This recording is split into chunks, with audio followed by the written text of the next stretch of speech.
You're ready for Rosie Eccles, who comes from near Newport.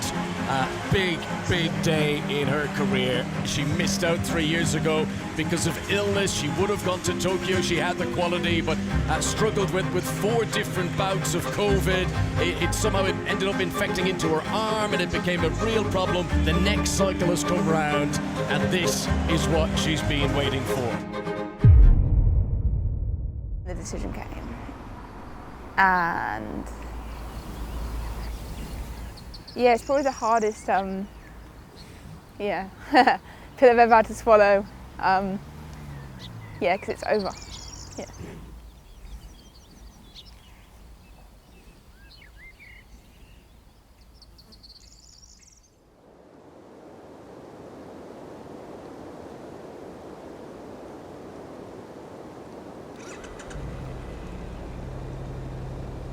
So when I was 16, long story short, I'd saved some money and I bought a moped. I knew I didn't have the support to go and do it. And to be honest, I don't have the guts, to buy a moped and sneak out my house at 3:30 in the morning to go and train with him at like 5 and a couple of others, and then I'd come back on my moped and sort of sneak back in.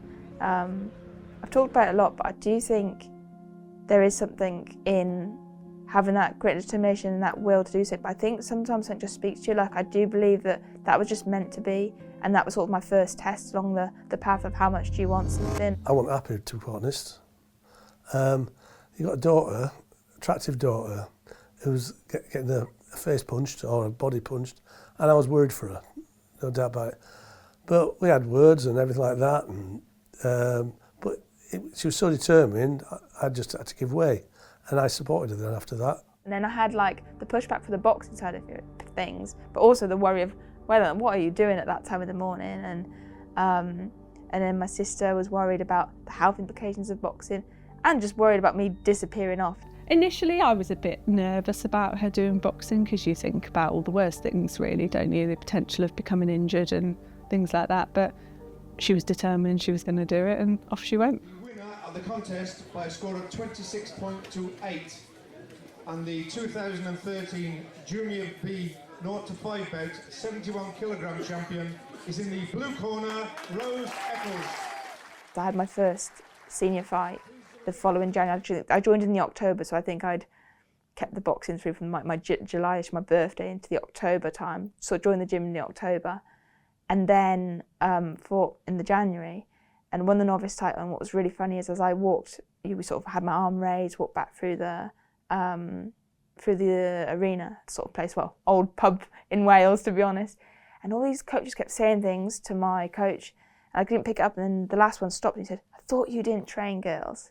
And he just turned to me and went, "I don't, but we do win titles, don't we, love?"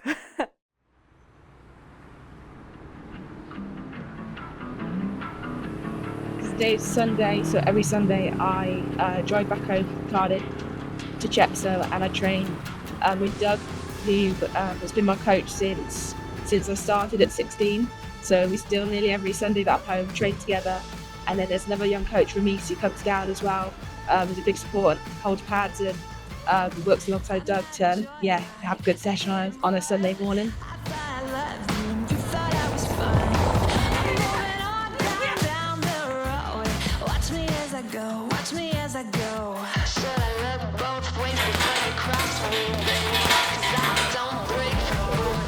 Seeing Rose progress every single time she comes in, no matter what's going on, every single time it's just progression, and like you think someone's just got to the absolute top and they're continuing to improve. It is incredible. I mean, for the time she walked through those doors over there, 16 years of age, and knowing what she was going to be like, she just kept going and going and going. I think she won her first 12 fights, 13 fights, something in that region. Then started picking up a few titles on the way. And she's the same as she is now. She's never ever stopped training. We've got to understand, like, you're always going to compare yourself to the time that you think you were doing better. Yeah. You're not. Yeah. The difference is the stands to grace again and again and again. And that's been your process over the years, isn't it? Yes. Keep getting better. Keep getting better. Fear can take over, and I think when things weren't going so well in training, I definitely let that fear get the better of me sometimes, and you know, it used to just get me so down of like, I've got to make the best of this, and I was trying 100%, but that feeling of not being good enough, and then that fear that will that lead on to not the results that I want. But fear is massively driving. It's like when I've had a bad day, it means I get up the next day and the next day in those awful sessions that are so hard. Boxing is something that, like, just like your run-of-the-mill fighter coming in here, is, you know, multiple times a week, training at home, diet, to like take that to the extreme of Olympic boxing. You're constantly watching what you eat, constantly at battle with the scales, constantly think about your recovery, training, and everything's down to the second. It takes a lot of willpower and commitment every day of the week. She never misses a beat, she never misses a training session. And if what you tell her, she takes in. She's had her knocks along the way, but we've always overcome them.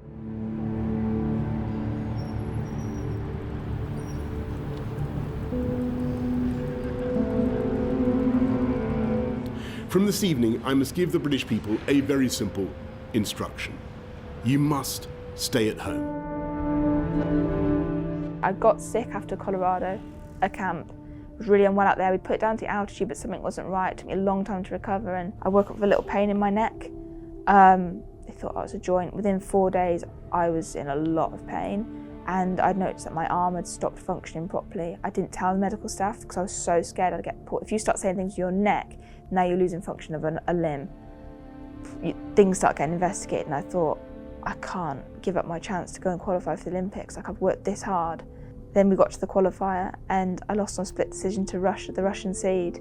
When I walked out the ring for that, I remember just wanting the ground to swallow me up. My family had come and watched, and I felt like I'd let everyone else down myself. I felt like my dream was over because I'd had to prove myself for the next qualifier. All of a sudden it gets worse and worse and worse. I lose like almost complete function like of my arm. I can't raise it above here. I'm in agony. They're sending me for tests, but even within all the conditions of lockdown, can't work out what it is. A virus has attacked the nerve branch called the brachial plexus via this part of my arm, which basically feeds the neck, arm, and the breathing muscles here. It's hard to watch her being so upset about it and finding it so difficult. And of course, at the time, we didn't really realise what was going on with her health and things like that. That only became apparent later. And then it just felt like COVID put so many things in the way, and it was just never destined to happen. There's been times when I've driven home from Sheffield week after week and just felt like burst into tears because I've not felt like I've been being good enough. You know, I'm not chasing being an Olympian, I'm chasing to be an Olympic champion. I didn't think she made a massive great issue of it. She knew she had it.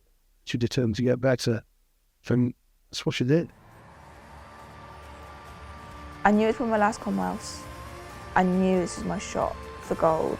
I had so many complications sort of going into it. I was waiting for an operation on my throat, so I couldn't breathe properly. I'd had it for a while and it got significantly worse following COVID. We trained really hard and got me in a real mentally strong place, physically the best I could have. I think it got me in the physically best position I could have been with all things considered. To stop the Australian in the final was unreal. Like, I remember running up to Colin after I did it, like, and to stand on the podium, I remember just saying, finally, I've got that Commonwealth gold, and to have your national anthem played, like, I struggled to top that. I was so proud of her, it really was. It was absolutely amazing. It's really hard to put the emotion over, really. Just unbelievable at first, and then to see her on top of the podium. Then she carried the flag in the closing ceremony, and I know that made her really proud to be able to do that.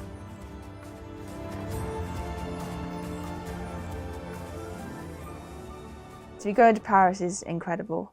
To have a dream for such a long time, and now to finally be in the last 4 or 5 weeks of realising it. And we had kitting out this week to receive your Olympic kit.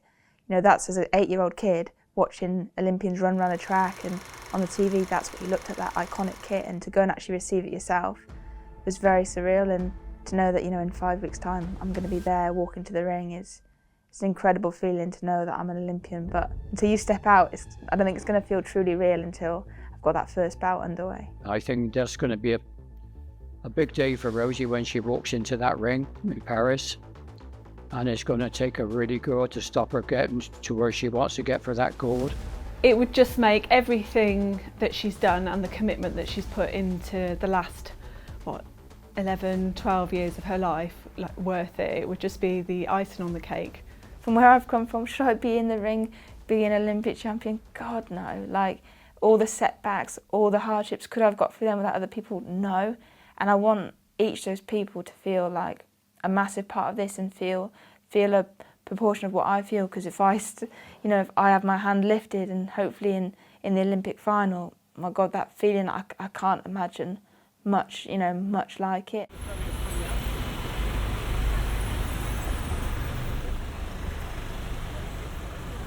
And straight away from the get-go, the centre of the ring being dominated by Rosie Eccles as she tries to force her Polish opponent towards the ropes earlier on. And it's getting down to business immediately. There's no testing the water here from Rosie Eccles. And down, a wonderful connection. Left-right combination from Eccles, and Rakielska hits the canvas. She bounces up. She tries to give the body language that she's okay. But that's got to do a huge bit of confidence for Rosie Eccles there. All the preparation, all the early mornings, all that time in the gym. It's all for this moment now, and those punches continue to land. So 8-point deduction for Rakielska for repeated infringement. Here we go.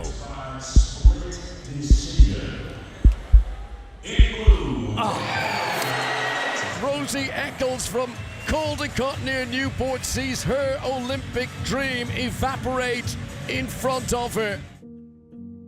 Shock. Pure shock. I'm really sorry, I don't know what to say. I'm just really shocked, gutted. She's a tricky customer, but I thought I don't want her to be that's why she had a warning in the last round, because she was just holding and spoiling, and she's a tricky girl, and it's a technical fight for me. Not what I prefer, but I done the job today, and my victory was over, unfortunately.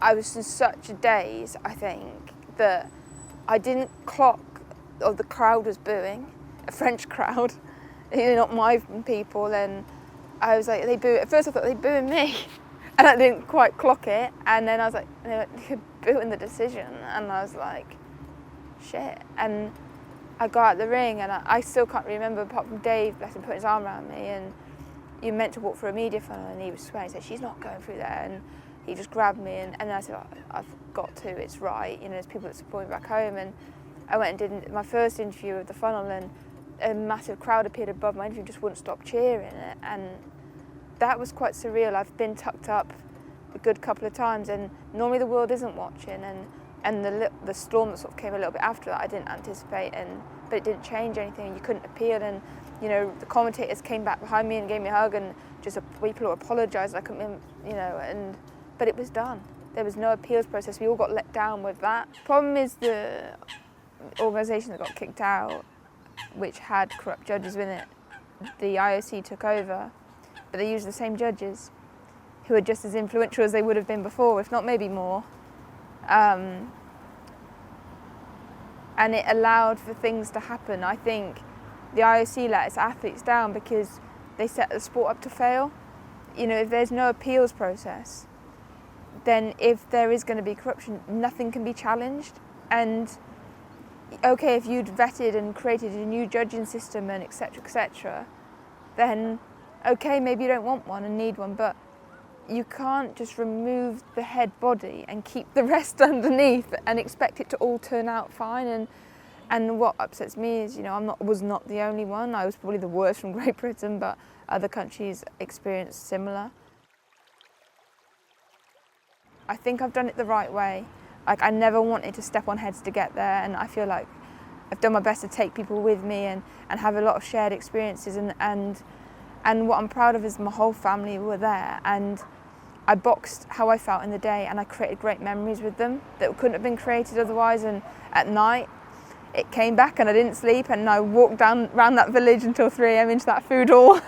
But I'm proud, I think, of how I've got there. and I am proud to be an Olympian. It still hurts, but yeah, I am proud, and I think, you know, like where I was when I began the journey, I think I'm miles away, and boxing's given me everything in my life and more. So yeah, I suppose I am proud.